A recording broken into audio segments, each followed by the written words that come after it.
Hello everybody, welcome back to Yoba TV. If you're new here, you're welcome. Kindly click that subscribe button on your screen, like, comment, and share this program. Momo Adebimpe, Epelema, Eku Atutonu, Eku Koleda, Eku whitewashing. Àti gbọ́ gbogbo nǹkan tẹ́ ẹ sọ. Of course, kò séyàn tó àwọn àgbà bọ̀ wọ́n ní kò séyàn tó máa fún lọ́kọ tí ò ní roko sọ́dọ̀ ààrẹ. Bó ṣe máa rí problem tí mo ní pẹ̀lú yín ni pé ẹ kì í fi làákàyè ẹ kì í fi ń sọ̀rọ̀. Mi ò sọ pé gbogbo nǹkan tẹ́ sọ ni ò dáa o. Bó làákàyè ó máa ń lack inú words yín.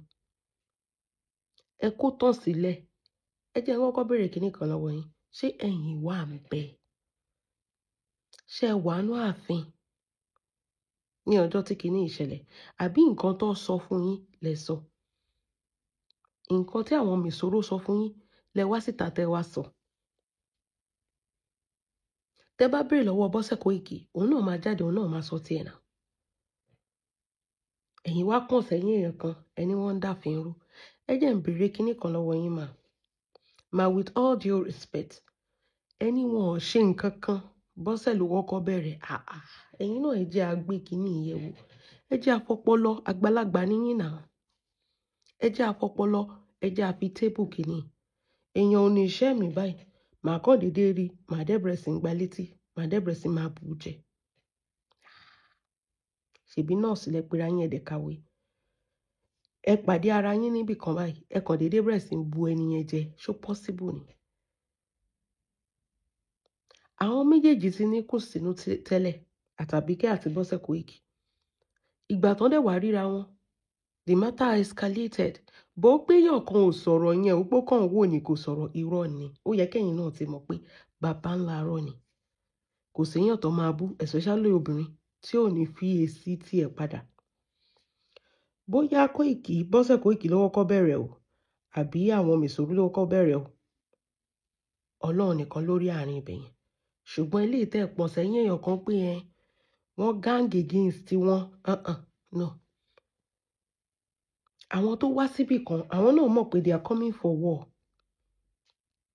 Ma, either from the queen or from Bose, because obviously if they did not face any issue with Bose Kóìkì, they are definitely going to face issue inside, which is a fact. Àwọn náà ti balẹ̀ jẹ́ náà.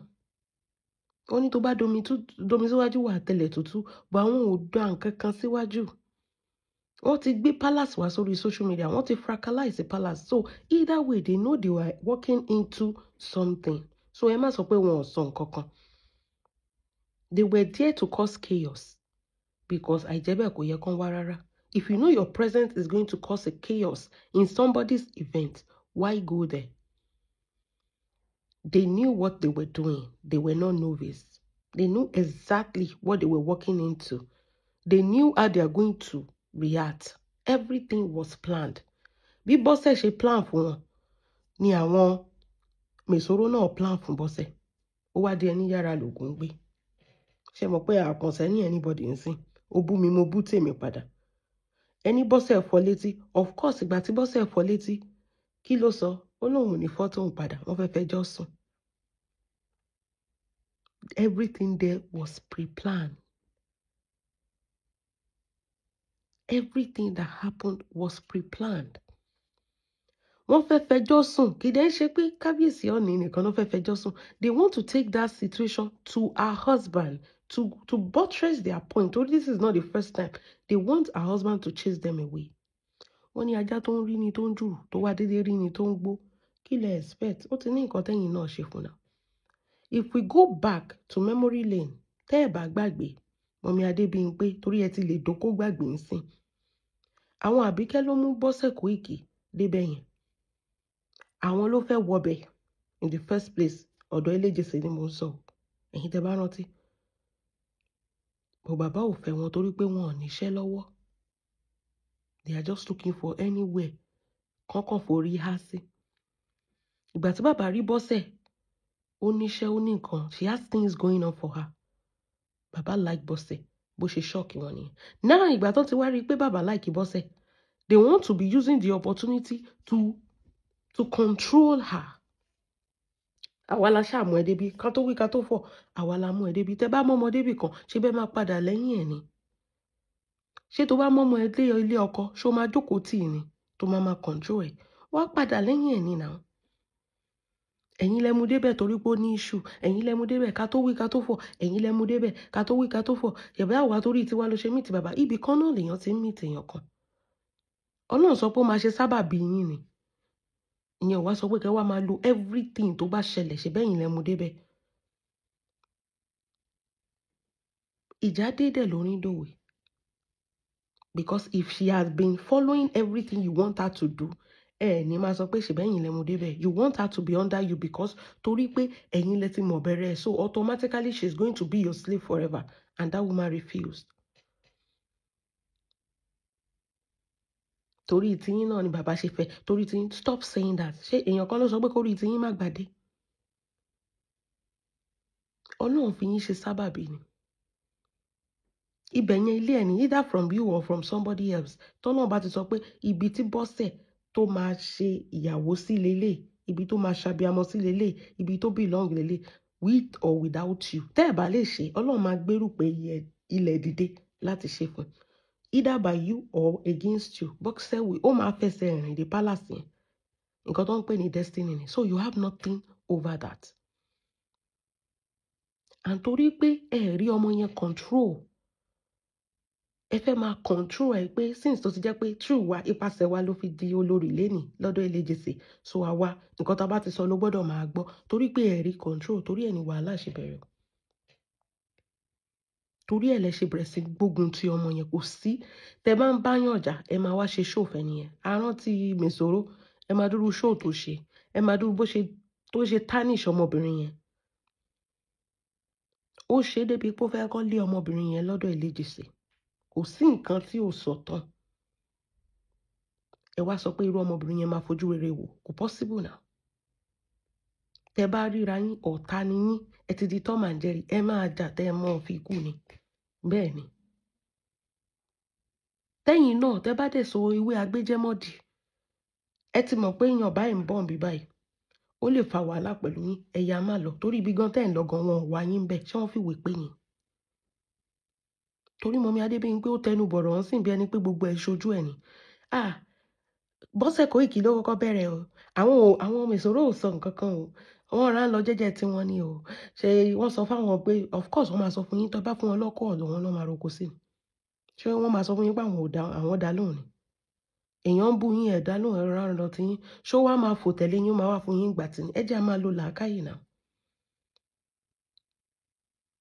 èèyàn ń bú yín ẹ̀dá lóhùn ẹ̀rọ rán lọ ṣó máa wá tẹ̀lé yín ó máa fò tẹ̀lé yín ó máa wá gbà yín létí ni ẹ sọ̀rọ̀ sí ó sọ̀rọ̀ sí yín padà so 2 gé 4 ni kò sẹ́nibọ̀dì tó jẹ̀bi òun dẹ̀ tí wá ní upper hand torí olórí ni and she is welcome there she is the wife of a king either you take it or you leave it ẹ̀yin méjèèjì as long as ẹ ti fail orí yín ò dẹ̀ gbadé ní anywhere in that palace anywhere àti gbẹ̀rígbẹ́ o àti gbẹ̀ríkó o àti royalty o àti premium ọba o orí yín ẹlẹ́dàá yín ò gbadé so you have to respect anybody there.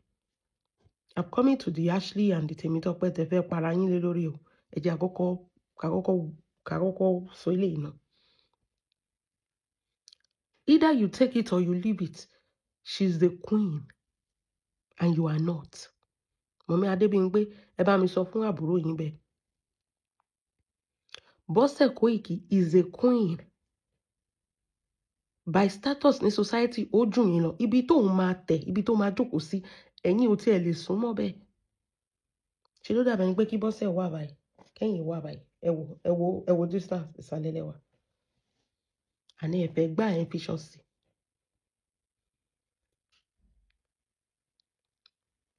She's a queen and you guys don't want to take it ẹ mọ̀ rí o ṣèbó ní problem ní tún yín ló ṣe mọ ọba sábàbí lásán. tó bá jẹ́ pé àyè ẹ nílé Elégèsè Mèsòrò Bọ́sẹ̀ ò ní rìn débẹ̀ ṣèbí ìwọ ti mọ Elégèsè kó tó di pé Bọ́sẹ̀ mọ̀ kí ló dé náà fẹ́ wọ̀ kí ló dé tó jẹ́ pé gbà tí Bọ́sẹ̀ débẹ̀ Bọ́sẹ̀ náà fẹ́ Ọlọ́run ti sọ pé that is not your place so let her live her life torí any small thing ẹ̀yin ilẹ̀ jẹ́ kó mọ bẹ̀ ẹ̀hẹ́n so ṣó máa wá síyìn tó máa fi kú ni ẹ bá palace yẹn jà, gbogbo eléjèsí ẹ bá wọn jà. That is part 1. Now let's now come to ó ti dọ̀rọ̀ gbàásgbòs ìgbà tí wọn ò bí ẹ̀dá ọlọ́wọ́ ṣíbí tẹ̀yìn sọ pé kò fẹ́ gbá etí ẹ̀ torí pé kinní kan ó mọ̀ pé gbá etí olórí ń bẹ́ yẹn kò ṣẹ̀wọ̀n gbé ni. She knows the consequence. Ẹ jẹ́ bá dúpẹ́ lọ́wọ́ Ọlọ́run pé kò fọ etí ẹ̀. You want to slap a queen in another kingdom where you are not invited. Wọ́n máa ṣe donation pa online fún ẹni nígbà tó bá tí ẹ̀ mọ́lé. She cannot dare. She cannot dare to slap Bose Koiki. Òun gan wo àwọn escort wo gbogbo wọn náà ó máa wojú ilẹ̀ náà. Ẹni Àbíkẹ́ sọ pé Àbíkẹ́ ò ṣe gbá etí ẹ̀. Àbíkẹ́ tó sọ pé kọ́mọ yẹn gbá etí ẹ̀. Àtolórí àtọmọ ẹrú gbogbo yín náà máa kó. Àbíkẹ́ ọ̀fọ̀ ara ẹ̀ ò ṣe gbá etí ẹ̀. Wàá wọlé wàá wojú ilẹ̀ wàá mọ̀ pé tí bá dá wèrè tí bá tú wèrè lẹ́ẹ̀mí báyìí wèrè tí wọ́n lè ju wèrè tèmi lọ. Wọ́n á gbé ẹ wọ́n á sọ ẹ́ nù nǹkan tó jẹ́ pé ìwọ náà ti set trap dẹ̀. Orí ọlọ́wọ́ ṣíbí yọ pé kó gba etí Bose Koiki. Ẹ wá kẹ́sẹ̀ lẹ́sẹ̀. Kò sọ́kọ kò sí nǹkan kan kò síṣẹ́ kò sí nǹkan kan. Ẹ wá lọ ń jà. Àwọn tó wà bẹ́ẹ̀ they deserve to be there. Do you deserve to be there? Ṣèbí torí pé ẹ fẹ́ wá dá wàhálà lẹ́nu lẹ̀ ṣe wá. Okay, fast forward to àwọn olórí méjèèjì jáde. Of course, orí adé wà lókè òun sùn. Ẹ̀yin nuisance and constitute nuisance nísàlẹ̀, especially you, Misoro. Ìwọ àti wèrè tẹ́jọ́ múra yín wá.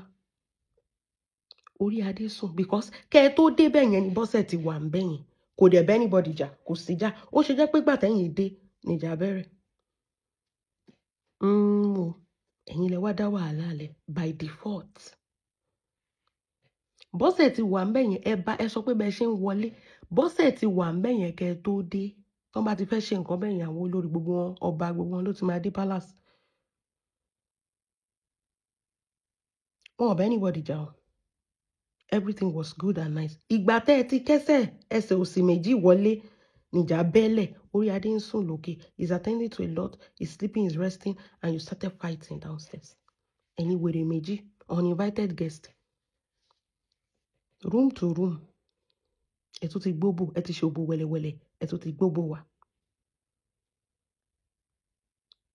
Ìjọsí ò kọ́ yín lọ́gbọ́n. Bẹ́ẹ̀ ṣe kóbò wá nìyẹn. Tẹ́ ṣe sín padà, ẹ tún ti gbóbò òun padà lọ síbẹ̀.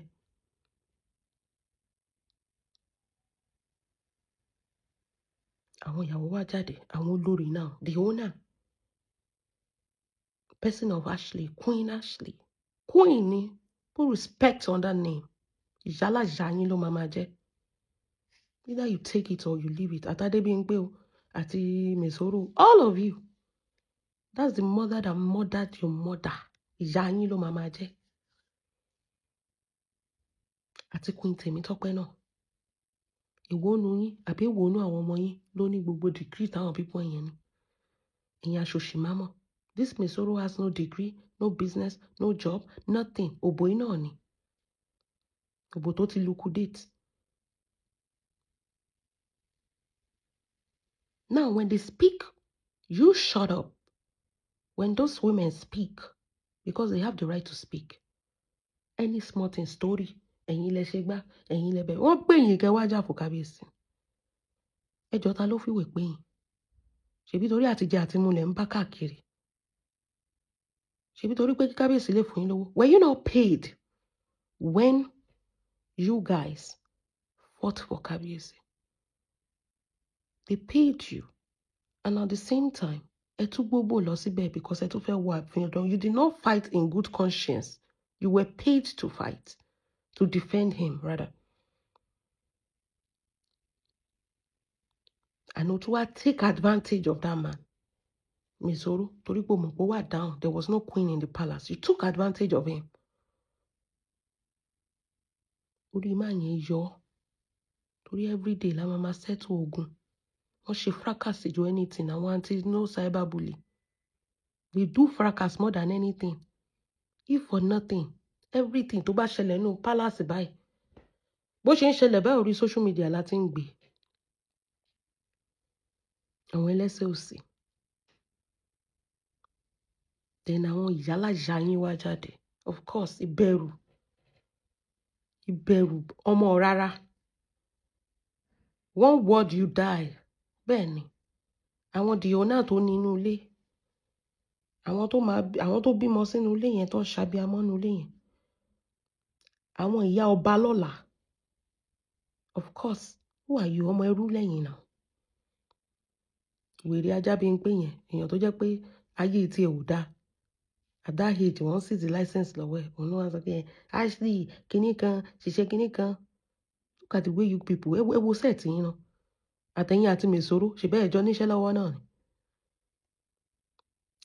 What are you proud of? What is your achievement? Kí lẹ ní? Kí lẹ dà? Kí lẹ ṣe? When those women came outside, of course, they are going to side. Wọ́n ti mọ̀ ẹ́ náà, wọ́n ti bookmark ẹ̀ àbí wọ́n ti blacklist orúkọ ẹ̀. Wípé ṣòbò yẹyẹyẹ. Àwọn room to room mú bàbá lélẹ̀. Kò sí obìnrin tó máa fojú rere rò ẹ́. Tán ti lè mọ̀ pé concubine ni ẹ́.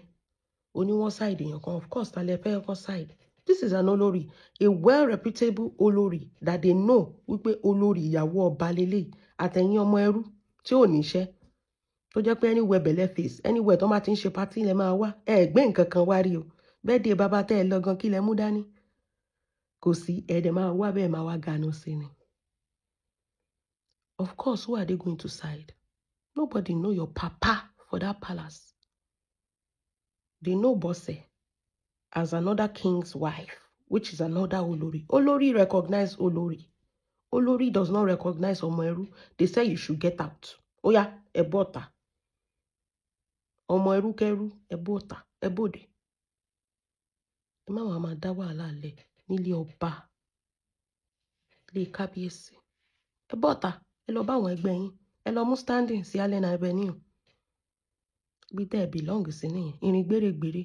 Àrìnkà ń jábàtà. Ní àwùjọ lọ́balọ́ba. Ìwọ tó jó lórí ẹrú wá kó sí makeup wá kẹ́sẹ̀ lẹ́sẹ̀ wá ń lọ bẹ̀. Of course, queen recognizes queen. If you are not a queen, you are not welcome. Get the fuck out. What do you expect her to say? Nǹkan tó sọ náà ni èmi náà wá sọ. Because who are you? Ta ni yín? Ta ló pè yín? Wọ́n pè yín síbẹ̀ ẹ wá ganu sí ni náà. And you left. Ẹ pẹ̀lẹ́ onírọ́. Ẹni ìgbà tí wọ́n sọ fún yín pé kẹ́ máa lọ wọ́n pamper ìyẹn Bose Koiki. Of course, that's the right thing to do. They are never going to pick a slave over a queen. They will listen to a queen over you. Ẹni ẹ wá bọ́ta. Kábíyèsí wá ń pè yín. You lied. Kábíyèsí ń pè yín fún. Who are you? Uncompleted olórí. Rejected. Olórí 0%. Ẹni ẹ tó wá padà tí ó bá ṣe pé kábíyèsí pé yín ṣé 32 times ẹ sọ pé kábíyèsí pé yín ẹ wá padà lọ sáàfin. Wọ́n wá apologize sí yín kíní kan. Wọ́n wá gbé owó bàǹtàbàǹtà. Ní owó bàǹtàbàǹtà ṣé wẹ́ẹ́ ju 100,000 tó fún wèrè lọ. Ṣèbí torí ebi náà lè ṣe wá bẹ́ẹ̀ torí owó náà kọ́ lè ṣe wá bẹ́ẹ̀. Ẹ wá tọrọ jẹ náà ni. Wọ́n wá fún yín ní 100,000. Wọ́n ní ẹ̀ ní gbà. Wọ́n á ní wèrè kan ọlọ́wọ́ síbí pé ó mọ́jú sí Queen Ashley sọ pé ó mọ́jú sóhun. Ẹni ẹ yes tó bá mọ́jú sólórí tí wàá ṣe pé ayé ó lè jáyé àtijọ́ wọn ti ní bẹ́ orí ìwèrè yẹn fógun. Ẹ̀yin tẹ́ ẹ̀ tó nǹkan ètùtù lásán. Ó wá mọ́jú sí odidi olórí ọba. Wọn ti ní bẹ́ orí ẹ̀ fógun. Àwọn ọmọ ẹrú kẹrú. Mọ́mí Adébíyìnpé èsì ọ̀rọ̀ àbúrò yín mo wá fún yín o. Sherry, they did well. Kudos to you. Bẹ́ẹ̀ ni Ashley. Any concubine of your husband is your enemy. So you treat them like a trash that they are. Bẹ́ẹ̀ ni. Olórí láyà. Ìwọ ọmọ bend down mo standing. Tó jẹ́ pé ẹgbẹ́ ilé. Ẹ̀yin $100 bitches. Wá sílé ọkọ mi. Ó wá ọkọ mi wá sínú ilé ẹ̀. Wèrè kan wá sọ pé yẹn kàn tẹ̀ jẹ́jẹ́. Kí náà ń tẹ̀ jẹ́jẹ́? Anywhere bó bá ṣe wù mí mo ṣe lè bójú ẹ̀ jẹ́. Àwa gan tá kì í ṣe ìyàwó ọba. Kí àlè ọkọ ẹ̀ wá sínú ilé. Ẹ mọ̀ pé ó yẹ kán pọ́n lé ni. Àbí? Ó ṣàjẹ́ pé méjì obìnrin kò sí náà. Anyway, tó bá wù wọ́n náà ṣe máa treat Àbíkẹ́ because àlè làlè máa jẹ́. They will never be comfortable with her. Never. So they are going to treat her like trash that she is because she's a trash. She is a trash. If she's not a trash, she will not lower her standard to go there. For what? You go to a man's house with 6 wives inside.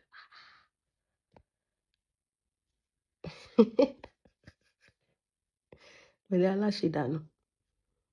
Ẹ wá sọ pé wọ́n fọ́ létí, wọ́n fọ́ wọn létí, wọ́n lé wọn jáde, wọ́n embarrass wọn. That is what do you want? Kàn fìlù àtijọ́ kàn fi pàdé wọn ni. Ṣé nǹkan tẹ́ fẹ́ ni?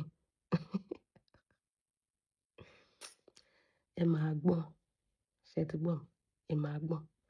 Ṣé mọ̀ tó bá ti tún di Christmas àbí New Year, wọ́n á tún ṣe another party o.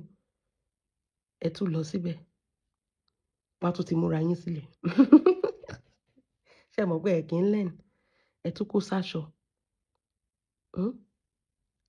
Aṣọ ẹ̀yìn chair kò tún kó sí. Kò tún gbọ̀nà lọ, kò tún ṣán makeup mọ́jú. Wọ́n á tún bojú ẹ̀ jẹ́ again. Jọ̀ọ́ tó bá bojú ẹ̀ jẹ́ báwo làwa ṣe fẹ́ rí show ṣe? Bẹ́ẹ̀ ni ẹ lọ ṣẹ̀sín káwa lè rí show ṣe. Ó rí bá ṣe ganu sí. Aganu sí bí kẹ́tù. Ẹ lọ ṣẹ̀sín náà, ẹ ṣẹ̀sín awọ́rò díẹ̀. Tó tẹ̀ ti dájú lórí social media lẹ́nu ọjọ́ mẹ́ta yìí. Tẹ́ ẹ bá ṣẹ̀sín báwo làwa ṣe fẹ́ rí show ṣe? Ẹ̀yin èèyàn mi ẹ jẹ́ a máa lọ. Èsì Adébímpé ni mo ti fún yàn. Ìyá tó kàwé tí ò kọ́pọlọ. Ìwọ náà expired nurse. Oríṣiríṣi. Irú kan ni gbogbo yín. Ẹ jọ níṣẹ́ lọ́wọ́ ni. Gbogbo náà lẹ ń pín kiri. Shame. I pour una spit for face. Ẹ̀yin èèyàn, ẹ jẹ́ kí n mọ̀ nǹkan tẹ́ bá feel about this video down below. God bless you. Have a wonderful day. It's me. Èmi náà ni. Lẹ́yà tí mo. The mother that murdered their mother. Bẹ́ẹ̀ ni.